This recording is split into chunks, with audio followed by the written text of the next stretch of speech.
Olá, queridos, espero que todos vocês estejam bem. Vim aqui hoje para poder fazer a nossa revisão para o nosso teste de literatura. Eu vou começar essa revisão fazendo a correção dos exercícios do capítulo 8, da página 54, do livro 2 do SAIS. Então, eu vou começar pelo capítulo 8, vou aproveitar essa correção para já relembrar para vocês o conteúdo, um dos conteúdos trabalhados e que estarão no teste. Então, durante essa correção, eu vou aproveitar para já começar essa revisão sobre texto didático, que foi o último conteúdo visto por nós aqui na nossa videoaula e também na nossa aula online, tá bom? Então, gente, aqui na página 54, vai fazer algumas perguntas em relação ao texto que está na página 53, que é um texto didático. Nós vimos que o texto didático tem como finalidade passar um conhecimento, ensinar um conteúdo, e o livro didático aqui de vocês, do SAIS, vai trazer justamente um outro livro, o conteúdo de um outro livro, nesse caso o livro de geografia.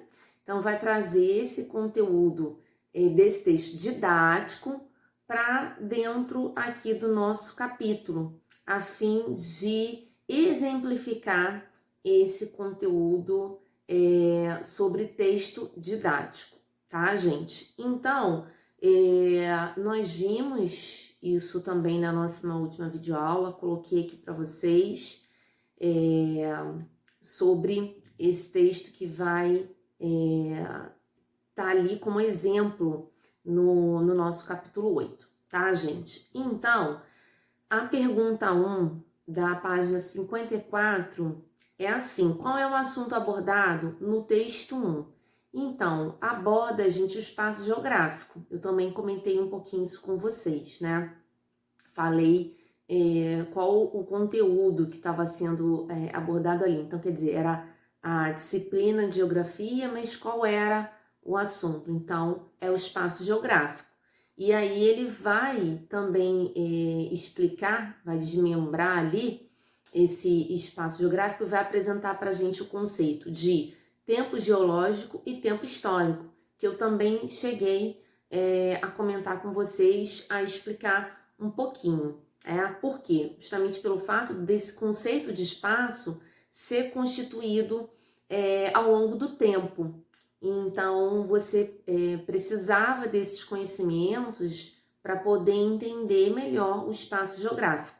E isso, lembrando, gente, dentro de um conteúdo de geografia intitulado, chamado Espaço Geográfico. Então, esse conteúdo está ali como um exemplo, tá? Para que vocês consigam visualizar melhor. A questão 2 diz assim: o esquema a seguir apresenta algumas informações essenciais contidas no texto 1. O que falta para complementá-lo? Para completá-lo? Leia e termine de preenchê-lo. Então, eu estou colocando aqui para vocês esse esqueminha, tá? Para vocês poderem visualizar bem. Lembrando que conforme a necessidade, vocês vão pausando, né, gente? Para poder fazer aí as anotações, as correções. Então, vem assim: espaço geográfico. Conceito que envolve as relações dos seres humanos entre si, também com o local em que vivem, produzindo, criando, construindo, transformando, etc. Tempo geológico, ó, vocês estão vendo que já está preenchido, E aí vem assim: tempo histórico. Aí vocês vão ter que preencher. Tempo da atuação humana na transformação da superfície terrestre. Como eu falei já aqui, que eu também comentei isso com vocês na nossa última videoaula, né? Então, questão 3. Você viu que algumas palavras foram escritas em laranja no corpo do texto? Por quê? Então, gente, elas estão em laranja para destacar os conceitos que vão ser apresentados. Por esse motivo que elas estão em laranja, que é justamente o conceito de espaço, tempo geológico e tempo histórico, tá? 4. Observe que se optou por escrever algumas palavras em preto com a marca azul. Quais são elas? A que outro elemento do texto essas palavras se relacionam? Então, gente, as palavras eras e dinastias foram escritas dessa maneira por quê, né? Justamente pelo fato do conceito ser apresentado nos boxes que ficam ali ao lado do texto principal. Então, elas estão escritas dessa maneira justamente por ter o seu significado, a sua explicação nos boxes ao lado. Então, assim, o que vocês estão vendo? Que o texto didático, como tem o objetivo de ensinar, de explicar, ele também vai utilizar estratégias para isso. Então, vai trazer uma palavra com uma cor diferente, vai vir um negrito, um sublinhado. Então, aqui, no caso, quais foram as estratégias? Então, nós temos ali palavras que estão escritas em laranja, palavras que estão em azul, tá? Justamente por quê? Porque são conceitos que estão sendo apresentados e que são importantes para vocês. Então, para marcar, para chamar a atenção que aquilo ali é importante, tá? E questão 5, para finalizar, observe novamente a fotografia presente na página. Eu também comentei com vocês que havia ali uma fotografia da muralha da China, né? Letra A, como ela dialoga com o texto? Então, não está falando justamente dessa produção do espaço geográfico, né? As transformações que o ser humano produz nesse espaço geográfico. Então, a muralha da China é um exemplo. Então, a muralha da China está ali, essa fotografia, justamente porque está dialogando com o conteúdo do texto didático, tá? Então, ela está ali também para uma espécie de exemplificação. E na B, qual é a função da legenda? Então, gente, a legenda vai ter justamente a função de complementar as informações que não foram apresentadas ao longo do texto. Então, a legenda está ali justamente para poder explicar, né, exemplificar, perdão, para poder explicar essa imagem que está ali sendo mostrada como exemplo, e essa legenda vai justamente, como eu falei, explicar essa imagem. Então, vai trazer informações complementares, tá, gente? Então, é isso. Bom, no capítulo 7, nós vimos o gênero textual poema.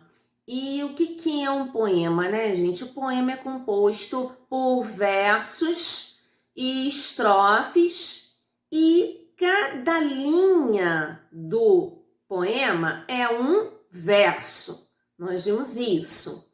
E quando esse poema é agrupado em pequenos bloquinhos, em pequenos conjuntos, tá?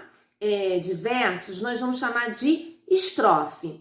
Então, quer dizer, pode ser que eu tenha um poema que tenha várias estrofes, mas pode ser que esse poema seja composto apenas por vários versos e uma única estrofe, se ele não tiver essas divisões, esses conjuntinhos, esses bloquinhos que nós vimos aqui, tá? Comentei com vocês, nós vimos, lemos aqui juntos um poema também que estava ali no capítulo 7 do livro do Sais. Bem, além disso, gente, no teste de vocês também vai cair aqui, ó, o paradidático, capítulos 1 e 2 do nosso novo paradidático, para que serve, da Ruth Rocha.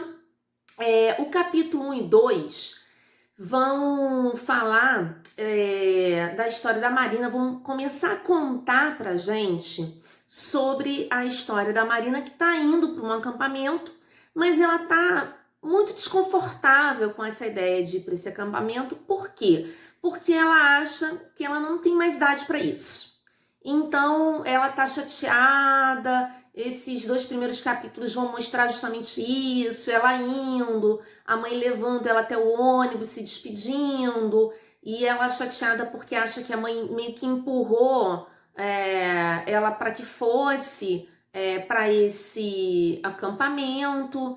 Então ela tá um pouco chateada com isso, porque, como eu falei, ela acha que ela já tá grande, só tem criança ali nesse acampamento, que ela não combina mais com aquele ambiente, tá, gente? Então, leiam os capítulos 1 e 2, tá? Não deixem de ler, para reler, na verdade, para que vocês possam aí responder a algumas questões do nosso teste. E para finalizar essa revisão, vocês já sabem que é comum eu cobrar 1 ou 2 questões de gramática, trazer algum conteúdo ali, e a gente já tem esse hábito também de, na própria sala de aula, dependendo do texto, aproveitar o gancho, fazer uma pequena revisão, relembrar algum conteúdo de gramática, e às vezes é mais do que necessário também, porque a literatura está trabalhando com textos,